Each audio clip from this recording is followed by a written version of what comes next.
It is time for us to talk about the game last night, okay? It is time for us to talk about a Game 7 that was the largest comeback in Game 7 history. The Minnesota Timberwolves beat the Denver Nuggets last night, 98-90, to advance to the Western Conference Finals. And we need to dissect and unpack everything that we saw in this game.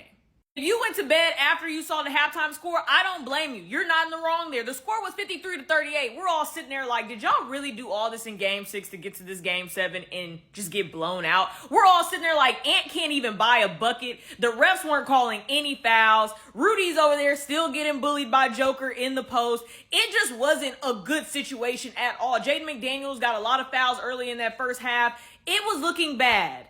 Then the score ends up being 98-90, and you're sitting there wondering what the heck happened in 2 whole quarters.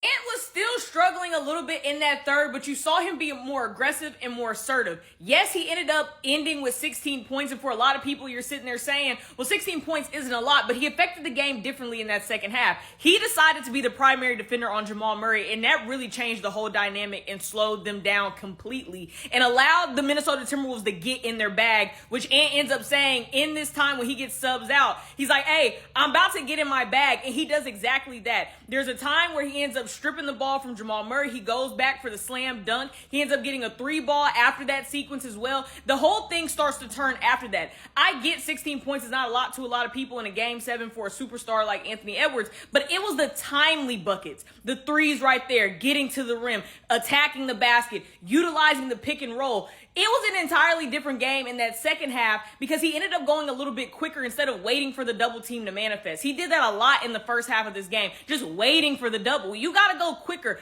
Beat the double. Don't sit there and wait for it and then try to figure everything out. Just go ahead and get into your rhythm, and he did that in that second half.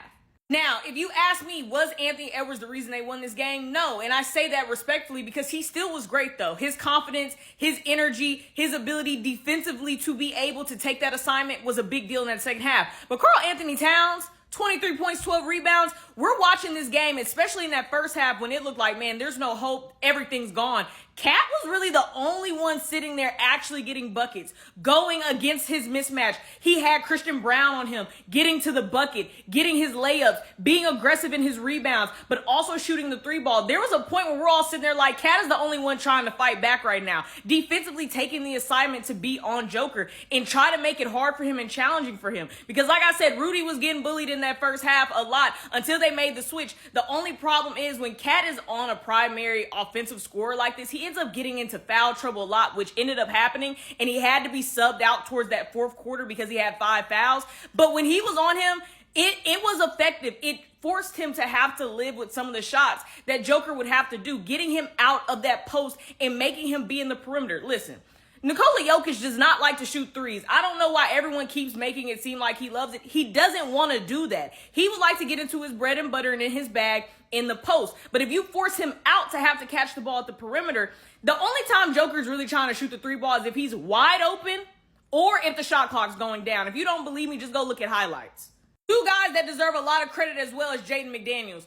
I applaud Jaden McDaniels because he had 23 points in this game. They tried to give some ticky-tack fouls a lot. Now, look, the ref discrepancy was totally different on how they were calling calls in this entire game. I mean, Denver was able to be physical, but the Minnesota Timberwolves couldn't. Jaden McDaniels, I applaud him because, one, he is always tasked with the defensive assignment to really pick up full court at all times and play aggressive. He's fighting over screens. But then to give your team 23 points extra onto that when your superstar is struggling in that first half was big. Naz Reid came in when Cat gets those 5 fouls, defensively said, all right, I'm 6th man of the year. Let me get in my bag too. He ends up getting some timely buckets that give them the momentum. They started to click defensively, especially with this lineup, because they understood we could take this game over. Let's just get stops. And they took that moment. Joker was gassed in that second half. He was exhausted. He didn't even get subbed out really at all in that game. And they took advantage of that. And I applaud Jaden McDaniels and Naz Reid. They were big reasons why this Game 7 ended up being what it was. I know a lot of people are going to say a lot about Rudy Gobert because, like I said, he was getting bullied in that first half, okay? Like, there's a point where Joker's, like, pushing him on the ground. But I will say this. That man still stepped up in that second half before he fouled out defensively, getting blocks, being aggressive. I can't do nothing but respect it, because for a lot of guys, you can sit there and hear everything the media's saying about you being defensive player of the year, 4-time defensive player of the year, and how Joker's outplaying you. But the stick with it in this game was a big time thing for them. He had 9 rebounds, and those rebounds were very essential before he fouled out. And I applaud Rudy Gobert for that. I know everybody's going to say what they got to say about him, but he played a big part in this as well. This brings me to talking about Joker, and I say this in the nicest way. For some reason, it seems like other superstars around the league, or just other MVPs, if they don't get the job done or they don't play as great, scrutiny is different for them. For Joker, for some reason, I feel like the media, or just maybe the sports professionals of the world, don't like to be overly critical with him, but he has some scrutiny to get for this loss as well. Joker had 34 points and 19 rebounds in this game. He didn't play horrible, but he did shoot pretty bad until the fourth quarter from the 3, because it was like, 1 for 7 at a certain point. Then he started kind of knocking them down. But he kind of went away in that fourth quarter as well, because he was exhausted. And this is what I'm going to say. Everybody sat there after game 6. Everybody saw these pictures of him staring. They said, well, it looks like the LeBron James stare from the Heat series when he just went crazy. And everybody was like, Joker's not losing. All this is going to happen. There is something to talk about here. I love Mike Malone as a coach. I think he's an amazing coach, but I did not like how this post-game interview went. I get you just lost, so I'm not looking for you to be happy-go-lucky and all that at all, but I don't like the narrative that him and Jamal Murray kind of talked about in their post-game interviews, and Joker as well, where it was like, we were the hunted. We were the hunted. Well, you don't get to be a victim because you're the hunted. You're the defending champs. He ended up saying in the post-game interview that, that he had a lot of guys that maybe mental fatigue, physical fatigue set in because they played all the way till June last year.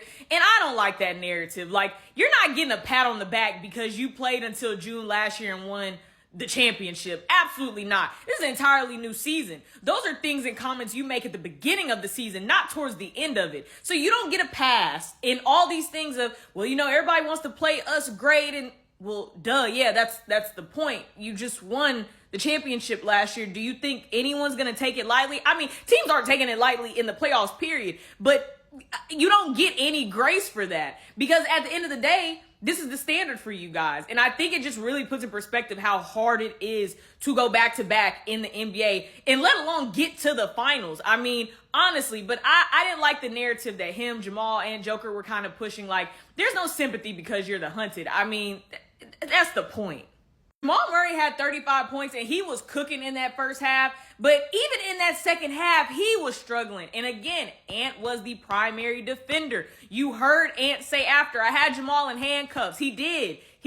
He was getting the ball out of his hand quicker, not allowing him to facilitate. We're not going to let you get into your action. We're not going to do all these switches where you're getting off the 3 ball. We're not doing it. He struggled. Joker and Jamal struggled in that fourth quarter especially, and in that third. And I look at Jamal Murray and I say, man, when you're on, you are on. But when he's off, he is off. And I do think the fatigue of this series of seeing multiple bodies. I mean, he saw McDaniels. He saw Ant. He saw Alexander Walker. You're seeing multiple bodies on you over and over. At a certain point, it's going to wear you down. This also might go down as one of the best post-game interviews I've seen from two teammates. It was hilarious. But I respect a lot of what Minnesota has done, especially with Tim Connolly, who constructed this entire team, that also played a big part in constructing the Denver Nuggets and built this team to basically beat a team like the Denver Nuggets, which Joker said in his post-game interview. They have all the intangibles to do it. And it was really interesting to see how they made big adjustments. Give a lot of credit to that Timberwolves coaching staff and Finch, because they adjusted, and that was a thing everyone said in this series. Are they ever going to adjust? Is Denver the only team? They adjusted in that second half by playing faster, going off in transition, and getting into their bag defensively of being able to switch on everything if need be. Give a lot of credit to this Minnesota Timberwolves team, because this defense is different. Aaron Gordon had 4 points in a game 7. Michael Porter Jr. had 7. Caldwell Pope had 5. Okay, you're not winning no game like that when only 2 people scoring is your 2 superstars. So now we got the Timberwolves going to the Western Conference Finals to face off against the Dallas Mavericks, and I am excited.